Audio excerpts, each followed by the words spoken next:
Hey, Rise Church, Pastor Ben Ramos here. Just wanting to bring you some communication about some of the changes that are happening in our community around us.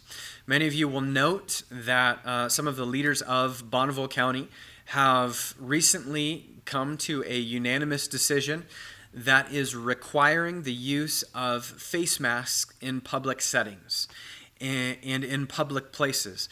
I am going to be attaching the link to this, and I'd encourage you, read through this 3-page document that talks through some of the things that they are putting into place as law at the moment. Now, as this took place, as they signed this into effect, we had some decisions to make, and we have some decisions to make. And I just want to bring you into some of our processing and the way that we are making decisions as a church. We recognize that I don't make these decisions alone.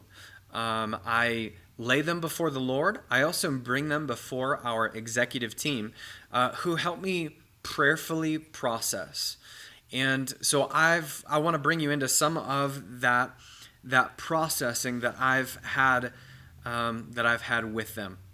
So our first question is whether or not I'm supposed to lead through this at all. Is this something that I'm supposed to just let go and we do our thing and they do their thing? How am I supposed to do this? And I believe there's a strong conviction in my heart that I am supposed to lead through this, to give direction as to what we are going to do as a church so that there's not assumptions and there's not chaos, but there's actually order and direction as to what we're doing as a church. We also had some questions about what does this mean specifically to us as a church? And does this apply? Does this mandate apply to us as a church? And here's the answer that we came to as we look at some specific verbiage within this mandate that these leaders have put into place for all of the employers and the businesses and the people of Bonneville County.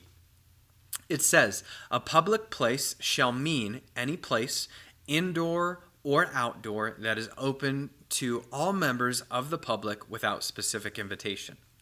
Now, the rule breaker in me wants to say, oh, well, we require specific invitation, therefore we're exempt. But as I stand before the Lord, that's not something I can declare.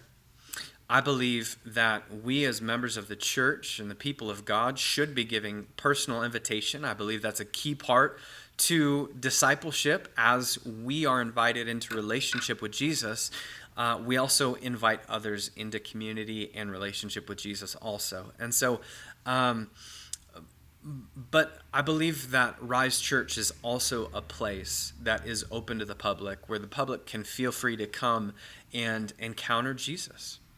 And so with that, we do fall under this mandate as a church and as a public place.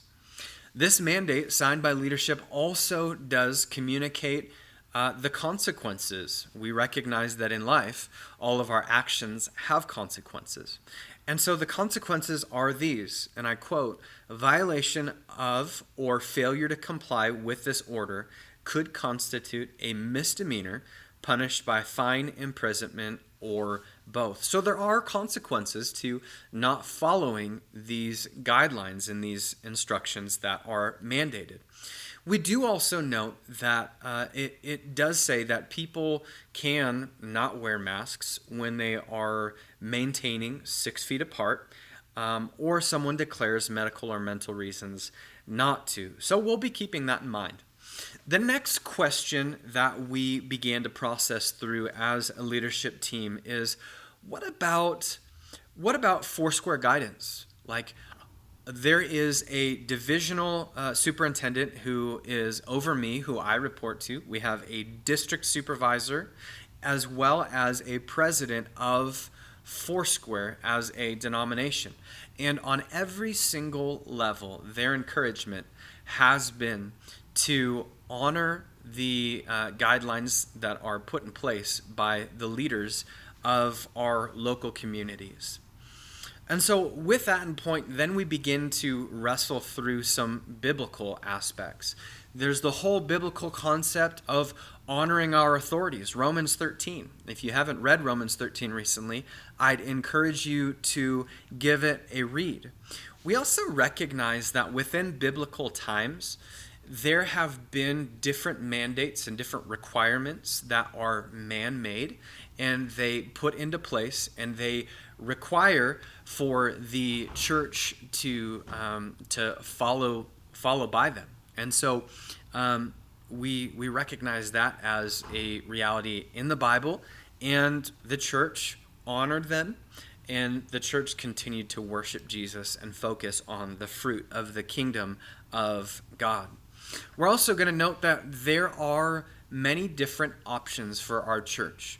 We have the Sunday morning experience.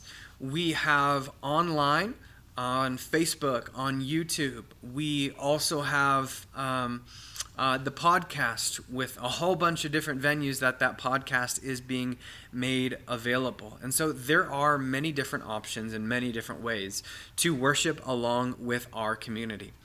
As we processed through the actual verbiage of the mandate, as well as some biblical points, then we ultimately get to this place that people can make biblical cases on both sides. And ultimately, in this moment, what needs to take place is that myself and our leadership need to come to a place of getting direction from God. Ultimately, what do we need to do? How do we lead? And James says that as we would have need for wisdom, that we can come to God in faith, believing that he's going to speak. And so I've done that, we've done that, and we're getting to this place of here's how we are going to move forward.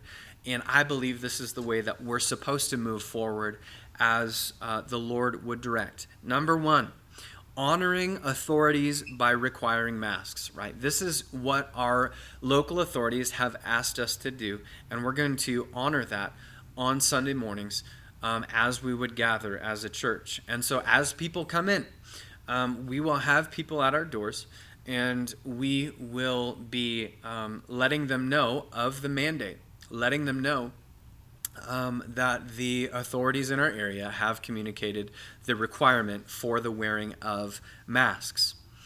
Also, we will be providing masks for people who don't bring them or don't have any. We will have some masks. Obviously, due to resources, we would ask that people bring your own mask, but we will have those available for people who don't. If people do refuse for medical or mental issues, then we're not going to ask any questions. The documentation says in the mandate that a person is not required to show documentation. And so we're not going to be requiring that, but also recognize that you get to stand before the Lord on that decision.